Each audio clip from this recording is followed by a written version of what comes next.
Hello friends, welcome to Learn with Dax. As we all know that from the last 1.5 month there were lockdown, and due to that we cannot go to our schools, classes or anywhere to learn. So we are starting a little effort via our channel. So without wasting time, let's begin. Now, before we are starting anything, there are two most important points. Number one, I will explain all the lectures in English and Hindi, both languages, and if there will be necessity, then also we will include Gujarati language. Number two is, before you are starting anything, make sure you have one notebook where you can note down all the essential points. So now we are starting our today's lecture. So as we know that this is our first lecture, so we are going to explain some basic things, some basic definitions over here. Now, number one, we have to know about grammar. What is grammar? We can also say that if we are separating this word, then we have to receive over here gram. Gram is what? Kilogram, milligram. अगर grammar शब्द को हम यहाँ पर थोड़ा सा अलग करें तो यहाँ हमें एक शब्द मिलता है ग्राम. कौन कौन सा ग्राम होता है यहाँ पर? किलोग्राम होता है, मिलीग्राम होता है. इनका मतलब क्या होता है? इनका मतलब यहाँ पर होता है मेज़रमेंट. हिंदी में इसे कहेंगे हम मापन. अब इसकी एक बहुत ही आसान सी व्याख्या है, उसे समझ लेते हैं. व्याख्या कुछ इस प्रकार से दी हुई है कि grammar is the measurement of language. यानी कि जो ग्रामर यानी कि जो व्याकरण है वो भाषा का एक मापन है. दूसरी व्याख्या हम इस प्रकार से कह सकते हैं कि grammar justifies whether the language is correctly spoken और रिटन. ग्रामर यह सुनिश्चित करता है कि जो भाषा आप लिख रहे हो वो सही तरह से बोली गई है या लिखी गई है, इसे सुनिश्चित करता है. होप सो फ्रेंड्स कि यह व्याख्या आपको समझ में आ गई होगी. अब अगली बात की जाए यहाँ पर तो 3 मेजर पॉइंट्स जो किसी भी सेंटेंस को बनाने के लिए ज़रूरी हैं, जिनमें से पहला पॉइंट यहाँ पर आता है सब्जेक्ट. सब्जेक्ट यानी हिंदी में हम इसको कहेंगे यहाँ पर कर्ता. ऑब्जेक्ट, इसे हम यहाँ पर कर्म कहेंगे या फिर कोई भी विषय एवं वस्तु भी हम इसे कह सकते हैं. तीसरा मेन पॉइंट आता है यहाँ पर वर्ब. वर्ब यानी क्या? इसे हम यहाँ हिंदी में कहेंगे क्रियापद. विस्तार पूर्वक इसे समझ लेते हैं कि क्या है इन तीनों का मीनिंग. Number 1, subject. क्या कहा हमने पहले? हिंदी में इसे हम कहेंगे कर्ता. मतलब समझ लेते हैं यहाँ पे इसका. अगर इस वर्ड को हम अलग अलग सेपरेट करते हैं तो यहाँ पे हमें वर्ड निकल के आता है सब, जिसका मतलब होता है समबडी. समबडी यानी क्या? कोई. दूसरा वर्ड क्या निकल के आ रहा है यहाँ पे? जेक्ट. जेक्ट का मतलब क्या होता है यहाँ पर? डू. डू यानी कि क्या? करना. यानी ऐसा हम कह सकते हैं कि जब कोई व्यक्ति कोई कार्य करता है तो उस व्यक्ति को हम यहाँ पर सब्जेक्ट यानी कि कर्ता कहेंगे. व्याख्या भी इसी प्रकार से है. Somebody who does work in a sentence is a subject. यानी ऐसा कोई व्यक्ति जो वाक्य में काम करता हो उसे हम सब्जेक्ट कहेंगे. उदाहरण के तौर पे यहाँ दिया गया है कि Decker writes a letter to his parents. यानी जो डेकर है वो यहाँ क्या करता है? पत्र लिखता है. किसे? अपने पेरेंट्स को. तो यहाँ काम करने वाला व्यक्ति कौन बन गया? हमारा डेकर. तो ये हमारे लिए क्या हो गया यहाँ पर? सब्जेक्ट.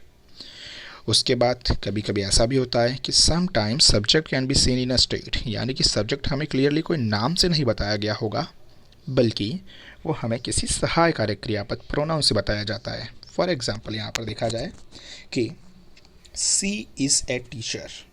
यहाँ पर सी जो है इसे हम सब्जेक्ट कहेंगे. यानी कि वाक्य के अंदर कभी कभी यहाँ सब्जेक्ट किसी नाम में नहीं बल्कि ही, शी या इट इस तरह के स्टेट में भी दिखाया जाता है. तो आखिरकार आप समझ गए होंगे यहाँ पर कि वाक्य में जो व्यक्ति काम करता हुआ दर्शाया जाता है उसे सब्जेक्ट कहते हैं। आगे बढ़ते हैं। अब बात की जाए ऑब्जेक्ट की। ऑब्जेक्ट क्या है यहाँ पर? तो ऑब्जेक्ट कोई भी वस्तु, कर्म या कोई विषय हो सकता है। इसे भी अगर अलग अलग किया जाए तो यहाँ मिलेगा ऑब। ऑब का मतलब यहाँ पर क्या होता है? इफ़ेक्ट। इफ़ेक्ट को हम हिंदी में यहाँ पर कहेंगे असर। बिल्कुल उसी तरह से जेक्ट। जेक्ट का मतलब क्या होता है? एक्शन, यानी कि किसी भी प्रकार का कोई प्रतिभाव, कोई असर दिखाना, इसे हम एक्शन कहेंगे। व्याख्या कुछ इस प्रकार से दी हुई है कि an object receives the effect of the action in sentence. Object वह व्यक्ति अथवा वस्तु है जो क्रिया से क्या होता है? प्रभावित होता है। उदाहरण देख लिया जाए यहाँ पर। For example, Sally cracks plates.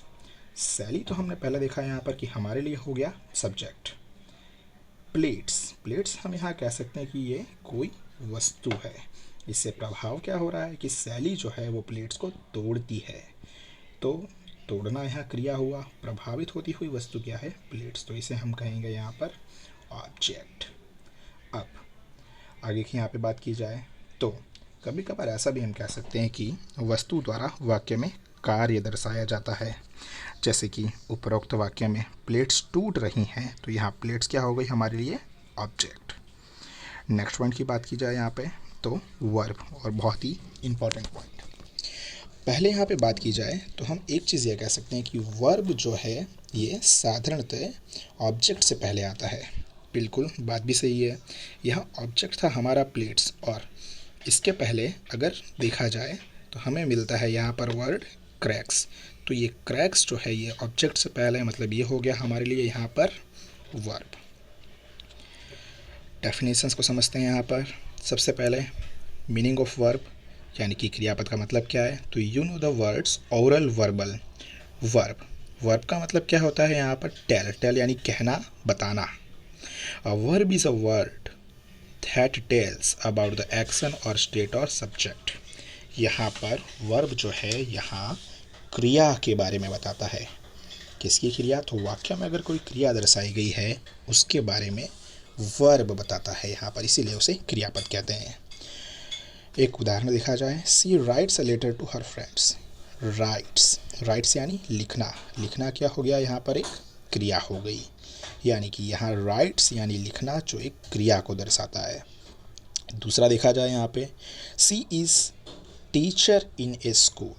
कभी कभार इज़ जो है ये भी एक क्रियापद कह सकते हैं, लेकिन इसे सहाय कारक क्रियापद कहा जाएगा। कौन कौन से होते हैं ये? तो मुख्यतः ये 4 से 5 प्रकार के होते हैं, like is, am, are, was, were. ये सब कुछ सहाय कारक क्रियापद हैं। बस शॉर्ट में इतना कह सकते हैं हम लोग यहाँ पर कि वाक्य में जब कोई क्रिया दर्शाई जाए तो उसके लिए क्रियापद यानी कि वर्ब का इस्तेमाल होता है। आखिरी में अगर बात की जाए यहाँ पे तो एक उदाहरण लेते हैं जिसमें तीनों चीज़ें आ जाएंगी। सबसे पहले नरेंद्र प्लेज क्रिकेट। नरेंद्र हमने देखा यहाँ मुख्य व्यक्ति, इसे हम कहेंगे यहाँ पर सब्जेक्ट। प्लेज यानी हुआ खेलना, तो ये हमारे लिए हो गई क्रिया, इसे हम कहेंगे वर्ब।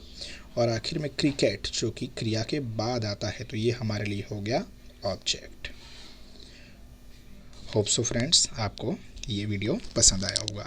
आपको अगर ये पसंद आता है तो लाइक बटन दबाइए, और ऐसे ही बहुत सारी वीडियोस देखने के लिए सब्सक्राइब बटन पर भी प्रेस कीजिएगा और सभी के साथ शेयर कीजिए। Thank you.